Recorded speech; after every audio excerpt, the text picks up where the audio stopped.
Smash Bros on an arcade? Hey all, I've been getting a lot of questions from friends and family about this project here, so I thought I would make a short video to explain the basics. Now before you judge my craftsmanship, I thought I would let you know this is my first time woodworking. That said, it came out much better than I feared it might, so please excuse some of the janky quality in the cuts of the wood. Overall, the project cost a little over $300, but was well worth it and still seems to be paying off. For the most part, this was actually a lot easier to build than I was expecting. It took me about 3.5 weeks to make, but the last two I kind of stalled. Probably about a week and a half of work. I made the exterior out of MDF wood. It's 2 feet deep by 2 feet in length and 6 feet tall. I have a 24-inch screen that is 1920 by 1200 pixels. I was debating whether to place it vertically or horizontally. What I feared was that tall games like Pac-Man and Donkey Kong would look ill-used on such a large screen. But they actually look fairly decent. I have 2 sets of arcade joysticks with LED buttons. I could have put 2 extra buttons for each player, but decided not to for aesthetic as well as practical reasons. The controller board easily comes off right here. See?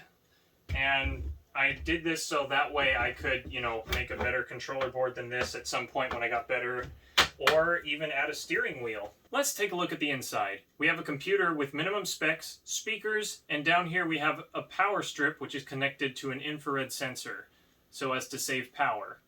And here's my crummy storage space, which brings me to things I need to fix. I still need to build some shelves so that I can put some proper storage space in there instead of just shoving my radiator in there. The door needs an overhaul altogether. The hinges should be on the outside. And I need a lot more magnet power because that barely closes.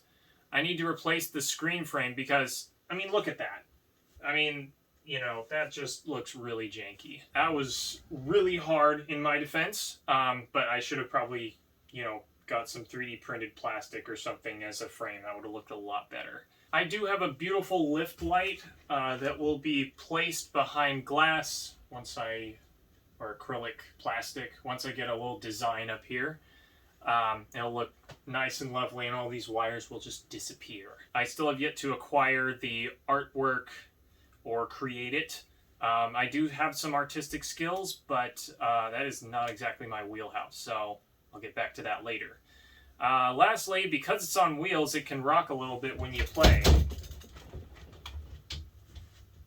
So I'll have to figure that one out, but wheels make it great for my small living space. If I had a magic reset button, I would have either chosen to cut a foot off the depth because it is a little spacious in there, and I live in a really small space, like I said, or I would have made a tabletop, but don't think for a second that's not out of the question. Also, side note, don't take this as an endorsement of Home Depot, but Lowe's just sucks. I had so many mediocre or terrible experiences there that I had to make the trip much further away to Home Depot. This is a reminder to myself mostly, but, hopefully to you as well. Don't go to Lowe's. I have had way too many horror stories to compare harshly to Home Depot. Thanks for watching, and don't you dare put me in that corner. Yeah, that's better. And don't you dare touch that like button. It is well known that I keep my videos pure from likes, and I plan to keep it that way. And if you subscribe, you're just disgusting. What kind of sick, disgusting